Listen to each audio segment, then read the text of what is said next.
made your last delivery, kid. Sorry you got twisted up in this scene. From where you're kneeling must seem like an 18-carat run of bad luck. Truth is, the game was rigged from the start.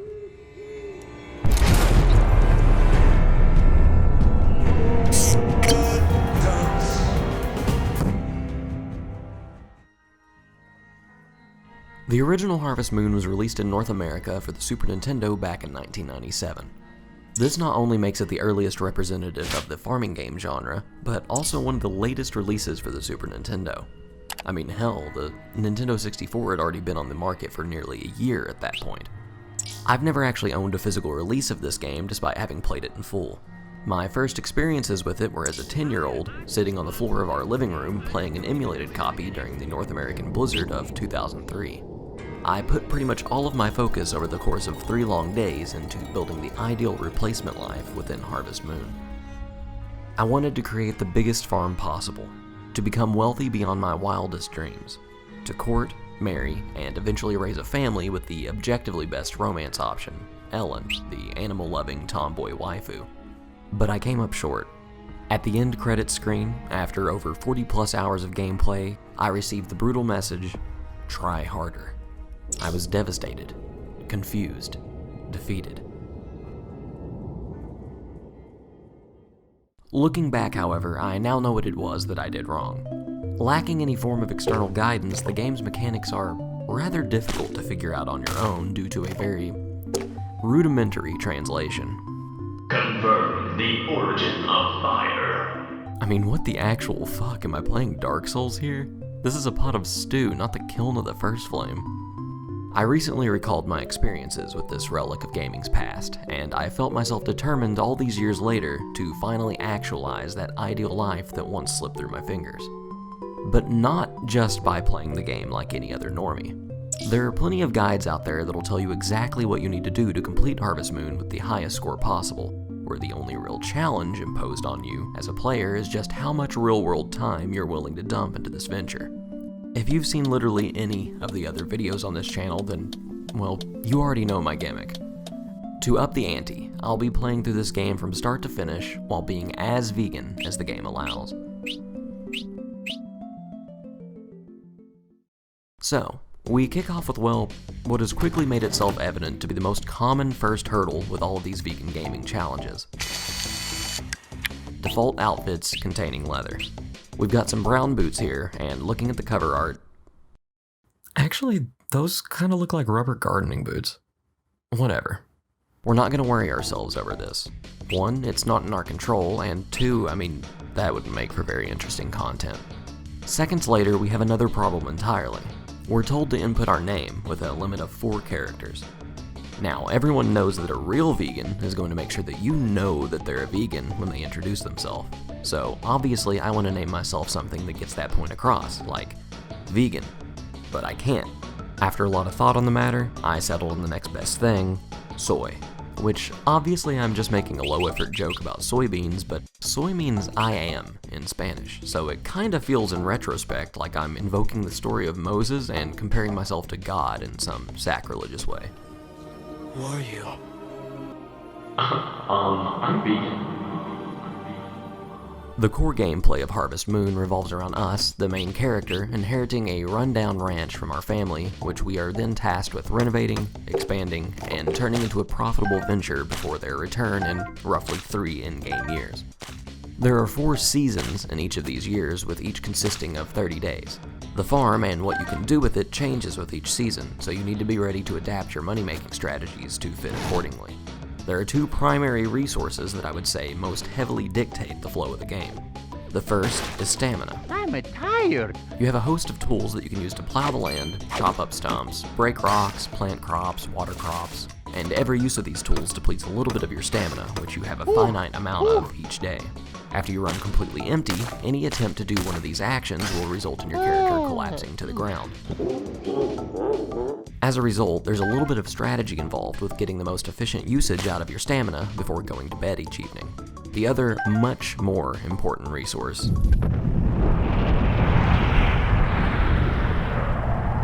Time Dr. Freeman. On the very first day, time isn't an issue. You're tasked with popping into the nearby town and introducing yourself to all the NPCs. I remember distinctly as a kid often coming back to this town every other day or so, chatting with people and just generally keeping up with the neighbors. Now that I'm older and wiser and have access to something better than a 56K dial-up modem, I can now access game FAQs on my phone whenever I want, and because of this I now understand that this is not how you should play the game if you want to do well. You see, starting on day 2, from the very moment that you step out your front door each morning at 6 a.m., the clock starts ticking. You have exactly 2 minutes and 45 seconds to collect whatever you have to sell for that day and put it in the shipping bin before the shipper arrives. Every crop that you harvest has to be manually picked, one at a time, and carried to this bin to be dropped off. The amount of money you can make each day from harvesting crops is limited heavily by this aspect of the game. And that's not even factoring in if you're a fuck-up like me who can't aim and constantly splatters his potatoes across the fence. If a crop doesn't make it to the bin before the shipper arrives, say you're carrying it in hand when he shows up, well, you're shit out of luck. If you drop it in the bin after he leaves, it just disappears forever. The game considers the shipping bin a void to the abyss after the sun sets. And after that sun sets, the clock will shift over to 6 p.m., which it will remain at forever. Like forever. Until you sleep, at which point the cycle begins anew. Of these two resources, I claimed that time is much more important, and that's because stamina is completely ignorable. Pretty much all the things that can only be completed during these precious 3 minutes of daylight, harvesting crops, purchasing supplies, or endearing yourself with the town's many eligible bachelorettes, Would you please leave without a fuss right now? Okay. conveniently don't consume any stamina. After nightfall rolls around, when most all NPCs become inaccessible and you're forced to quit harvesting, now you have a bunch of stamina left over that you can use to put to use watering crops, preparing the fields, and clearing debris for further expansion. When you do finally get tired, literally just run up the mountain here and jump in this hot spring like 5 or 6 times. It completely resets your stamina. I didn't know this as a kid, and that really fucked me over. You can abuse this, what was likely an oversight by the developers, to have a totally cleared out plot of land by the time you go to bed on day 2. It's free real estate. Sure, it takes a lot of real-world time trekking up that mountain over and over, but it's not like we're putting this precious finite lifespan to any meaningful use. I mean, shit dude, I'm playing Harvest Moon for the Super Nintendo and you're watching a video about it. Anyway, all of this is why I say that time, above all else, dictates what you can accomplish within this game. And it is from this revelation that I arrive at my thesis statement for this video. Which is that Harvest Moon hates vegans. I understand that's kind of a odd take, but let me elaborate. Your accomplishments throughout a playthrough determine which of a selection of cutscenes play during the game's ending sequence, as well as your overall rancher score, the basis of that rating message you receive. You know, the one that bullied me as a child. In the most simplified list I can possibly throw together, the primary factors that the game takes into consideration when determining whether or not you're eligible for the best ending are as follows. Acquiring money, getting married, having children, purchasing home upgrades, obtaining all of the game's power berries, acquiring happiness through very poorly communicated means, just like real life, growing/selling a large quantity and variety of crops, raising as many cows and chickens as you can, bonding with your cows as much as possible, developing your property to its fullest potential, forming strong relationships with all of the town's eligible bachelorettes, and hugging your dog. Of those 12 prerequisites for what the game considers success, we're in a bit of trouble when it comes to anything regarding cows and chickens. Raising them isn't necessarily non-vegan. We could arguably have a big barn and coop where we treat them all as companions rather than commodities.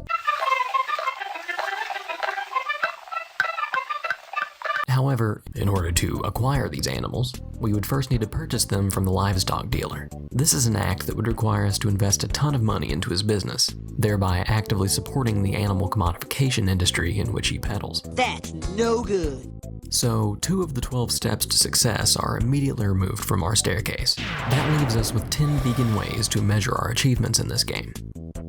Or does it? I'm going to jump around this list a bit, as every mechanic is tied into another at some level, and hopefully this way I can paint the truest picture of the depth to which this anti-vegan conspiracy runs. Let's start with... okay, something that opens the path to a few roads here. Forming relationships with the town's eligible bachelorettes. There are 5 ladies in town to woo with your overflowing vegan charisma.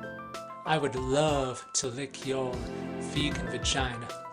But kinda like stamina, we can almost entirely circumvent this facet of the game by taking advantage of poorly implemented mechanics. Each of these ladies have a score associated with them that determines how much they like you, and you can raise this score by interacting with them in various ways. Be that conversation, giving them gifts, Miss! or dancing with them at one of the town's many festivals.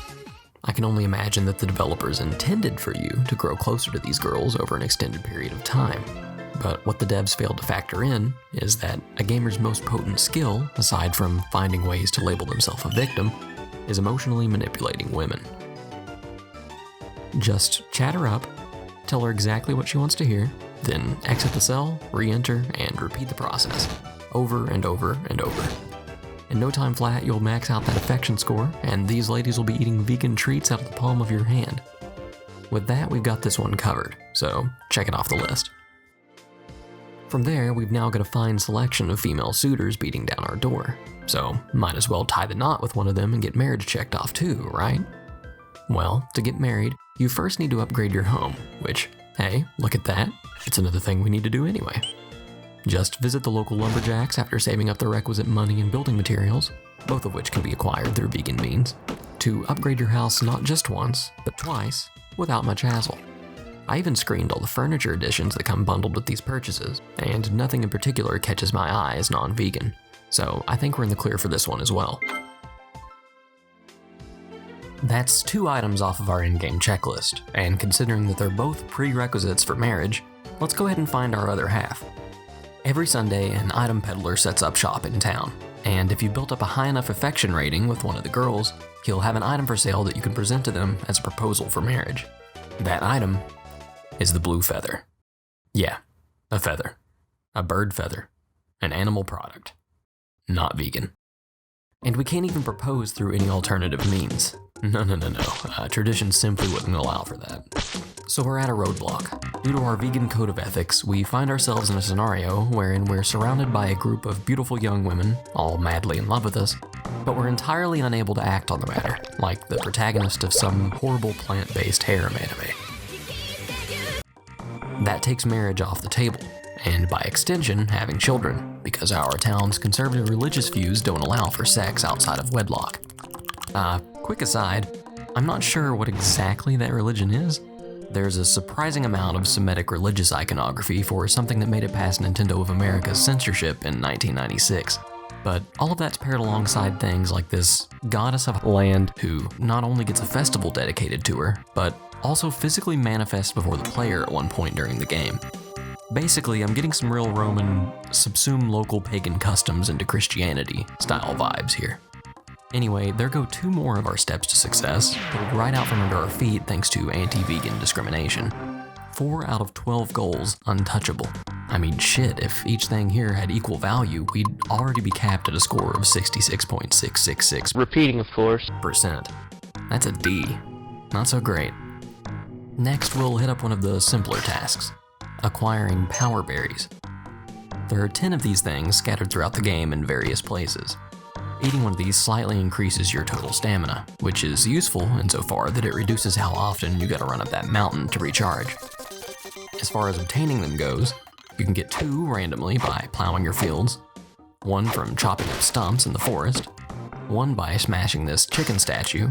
It's only a sculpture, by the way, so that's vandalism, not animal abuse. 1 becomes accessible after an earthquake clears the path for you. 1 is given by a fairy on top of the mountain as a reward for planting a special snowflower seed. And, of course, the rest of them aren't vegan. 1 is given as a reward for winning the egg hunt during the annual egg festival. Taking eggs from a chicken to use for a scavenger hunt? Not vegan. 1 you get by catching a fish and then throwing it back into the water. While throwing a fish back in is at least the most ethical option there, going fishing in the first place? No, not vegan. One you can receive by trading a chicken to the traveling hawker when he shows up at your farm. Not only do we not have any chickens, but if we did, trading them for a resource would be, you guessed it, not vegan. And the last one, well, you get it by bringing either a full moon berry or a fish as your ingredient to the yearly harvest festival. The cook throws your contribution in a big pot and returns with a power berry. This one is a little vague because there's a lot to consider. If we give a full moon berry, sure, that's a vegan ingredient. But is the power berry we receive coming from this pot? Has it been stewing in there with other ingredients? Are those other ingredients vegan? Is it made with butter? Beef stock? There's too much going on here to make a confident judgment call one way or another. My philosophy in real life is always better safe than sorry, which means, unfortunately, not vegan. 6 out of 10 power berries. That's 60%, so let's make a little adjustment here. Our overall score just keeps going down right now.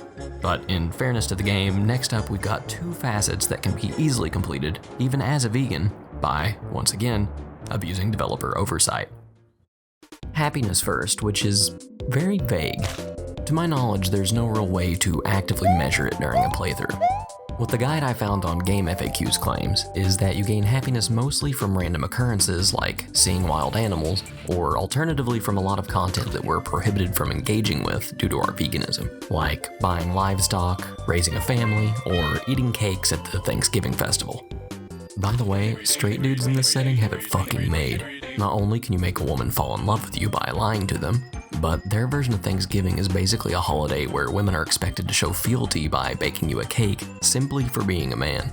I mean, we, as vegans, don't get to partake in any festive treats because these cakes definitely have eggs in them, but the point remains that if you're already on the receiving end of patriarchal authority, there are definitely worse settings you could end up in.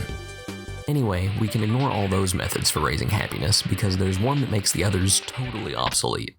Each year, before everyone gathers on the mountaintop for New Year's Eve, you can talk to your fellow townsfolk for a meager 5 points of happiness. Now, we're aiming for a grand total here of 999. 999. So 5 may not sound like much. But luckily, the developers failed to include a check to see if you've already received happiness from one of these interactions. So you can just button mash in front of the town drunk for a few minutes to max your happiness out in one go. And this same basic premise of doing just one thing over and over applies to our next goal, hugging our dog. What the dog doing? You get your dog on day 2, whether you want one or not. The game determines how close of a bond you've built up with the little guy based on how many times you've hugged him. And by hug, I mean how many times he's been picked up and put back down. To max out your relationship with your dog, just pick him up and drop him over and over until it looks like you're dribbling his ass off the ground like a basketball. Repeat this for like 2 minutes straight and your dog will be good on physical affection for the next 3 in-game years. He's heating up! Before anyone complains, I don't consider this action abusive to the dog in any way. It's literally just the game's way of adapting the process of bonding with a pet into gameplay terms. We just happen to be completing that process in a rather accelerated and cynical manner. The last of our straightforward tasks is growing and selling a large quantity and variety of crops. But this prospect is strangely anything but straightforward.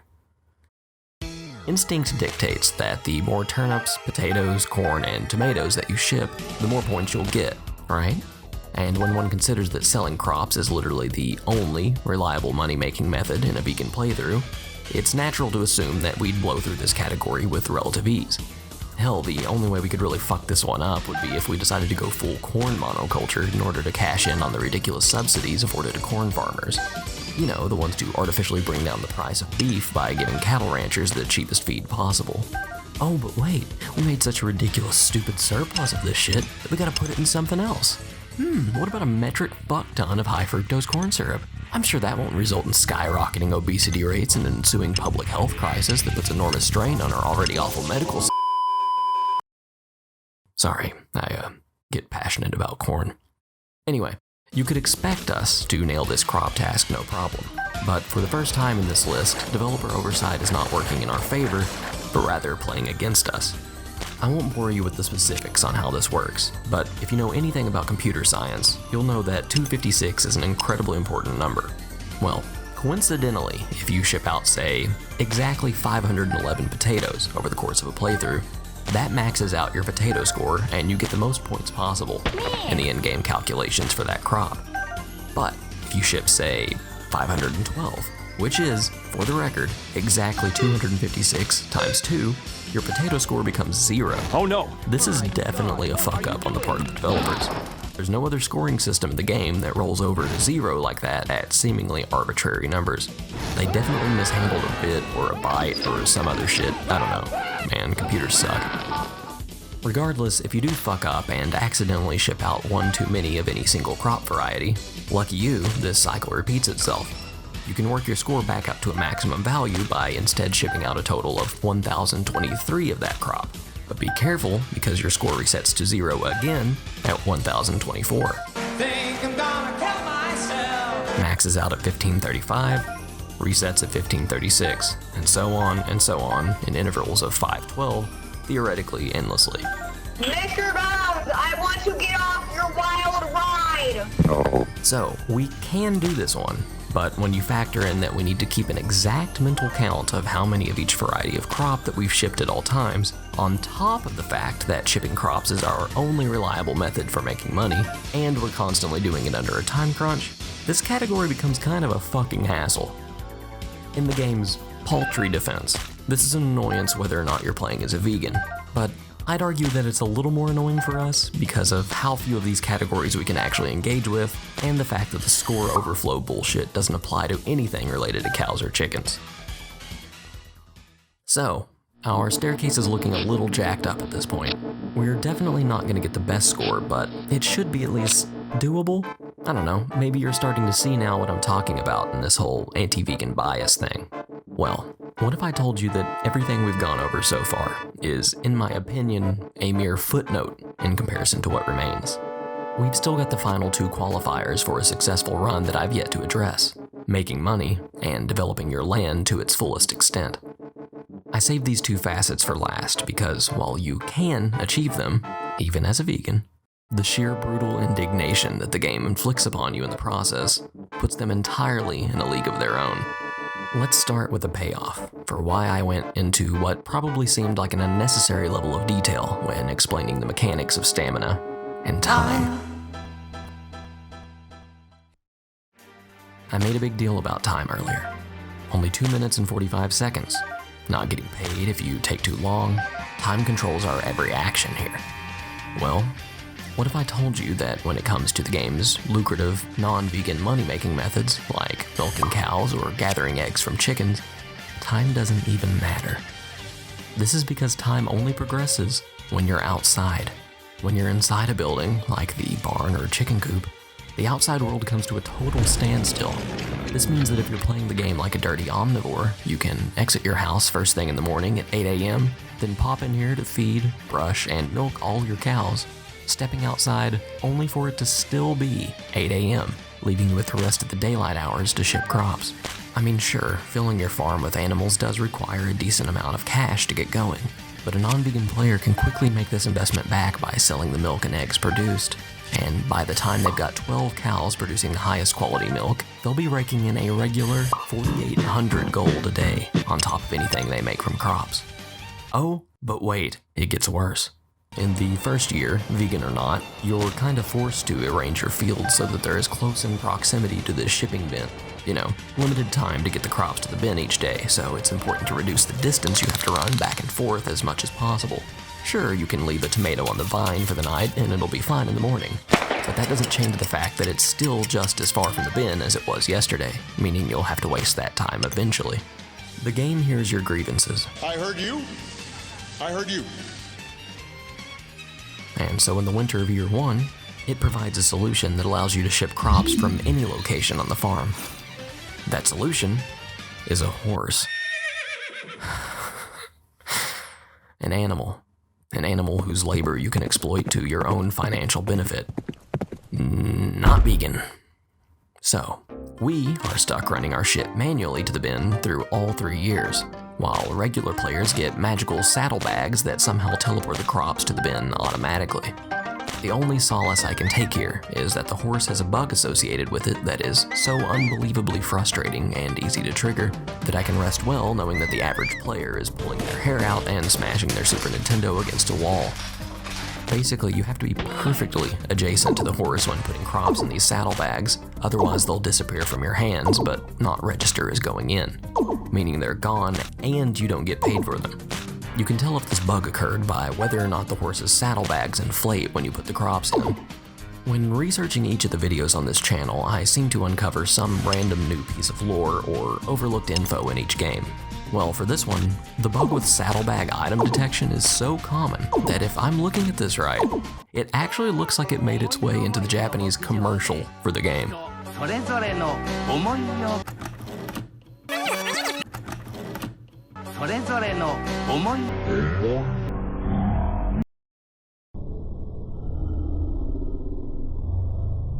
That's just so incredibly funny to me that I felt it necessary to include. Anyway, using the horse, the area that the average player can reliably cultivate explodes in size because they're no longer bound by proximity to that stupid bin. And now that the distance they need to travel from crop to drop off is cut down so radically, they can also ship way more crops per day, meaning they make way more money doing the same task than we do. Oh wait, I skipped a bit here. I started talking about getting the horse in winter, but completely glossed over the fact that we do not have a way to make money in autumn or winter. If you're playing normally, that's what farming animals is for. You can only grow crops in spring and summer, but then you have some backup revenue in your cows and chickens through the downtime seasons. In a vegan run, you can, if you want to play super optimally, run off to the mountains and, over the course of an entire day, collect maybe 2 or 3 mushrooms to ship out for a measly 600 gold before the sun sets. Please bear in mind though that this only applies to autumn. In winter, there is literally nothing we can do to make money. Hell, there isn't really any content for us to engage with through the whole season. Meanwhile, the animal farming player has exploited 4,800 gold a day before the clock even hits 9 AM.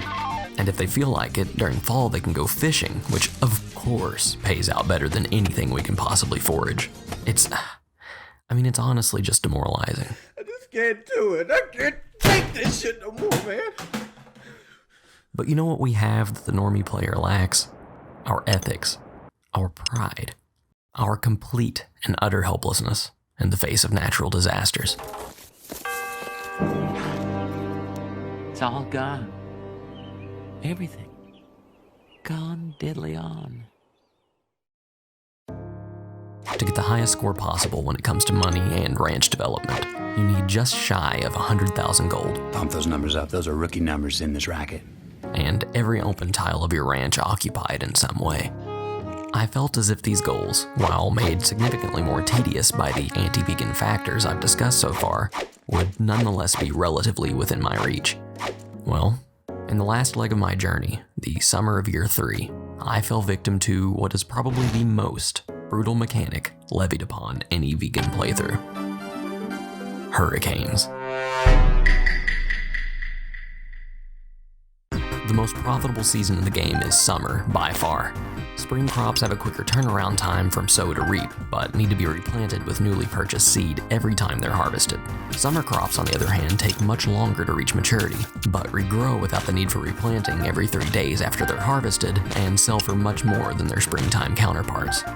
If summer goes well, you can expect to bring in thousands of gold in profit per bag of planted seed. Over the course of 3 years of summers, that easily translates into well over our goal of 100,000 gold. However, there's a catch. On any given day of summer, there's a chance that tomorrow's forecast will be a hurricane. On the day that a hurricane occurs, you can't do anything. Your door is sealed, the TV doesn't work, you're basically forced to go back to bed and wait for morning. The next day when you step outside, you're greeted by a giant fuck you to any notions of profitability you had for the remainder of the season, as up to 30% of your crops and grass will be totally destroyed. In the first year, I fell victim to a hurricane. It really devastated my income. But in that second year, the goddess of land smiled on me. Our harvest was bountiful. Year 3, however, was not so kind. I was, of course, hit by a hurricane. Not once, not twice, but 3 times. Of the 3 hurricanes that ravaged my ranch in those closing moments, the last one struck just 2 days before my parents were set to return and assess my accomplishments. That morning, when I exited my home, I surveyed my lands. My crops, devastated. My rolling fields of grass, obliterated. My will to continue, gone. It felt like here, at the finish line, that everything I had been working toward was slapped out of my hand and ground into the dirt. Fuck out of here, boy. Get that weak shit out of here. And of course, hurricanes have no effect whatsoever on the farming of cows and chickens. At every possible turn, it is consistently the vegan player that gets the short end of the stick. Animal exploiters suffer zero detriment, not from mechanic, developer oversight, or even glitches. Other than that saddlebag thing, but you can work around that one by paying attention. Sure, you could argue that all of these hardships that we've encountered are unfortunate happenstance, that the developers didn't explicitly intend for the game to have such an exaggerated bias against our playstyle. I would say, Shut the fuck up! What else do you want me to do with my free time? I'm a vegan, I'm a gamer, there's no fusion of subcultures on this planet more suited to loudly complaining than I, and today this is what I have chosen to complain about. On the last day, I didn't even attempt to repair my disheveled ranch. I surveyed the destruction, and then I left, choosing to take a quiet hike up the mountaintop where I watched the sunset. I knew I wasn't going to get the best ending. I had achieved hardly any of my goals. I was mostly penniless thanks to my poor planning. My land was in tatters. I failed to keep track of how many crops I had sold, because I was drinking pretty heavily while recording all this footage. I barely collected over half of the power berries. I had no wife, no children, no cows, no chickens.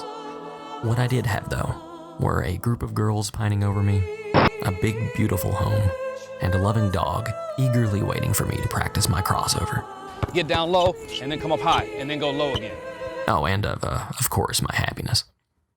I returned home, hugged my dog one last time, and accepted the embrace of finality. The results were about what I expected. I watched as my accomplishments, or lack thereof, tallied up, and then, all these years later, there it was again, that same dreadful message. Try harder. And you know what, Harvest Moon? I really did. But apparently that wasn't good enough. Admittedly, I could take another crack at this. My final score was only 294 points out of a maximum of 999. And after some manual calculation, I think that the highest possible score a vegan could achieve, if conditions were perfect, would be 522, which, oh god damn it, I didn't even get a fucking D. God, I suck at this. You know what, if nothing else, I can come out of this saying one thing with absolute certainty. It is infinitely easier to be a vegan in real life than it is to be one in Harvest Moon. Thanks for watching. Oh, and by the way, you better share this with as many people as you physically can, I swear to God. If you don't, third track off of Elton John's Honky Chateau. Try me, bitch.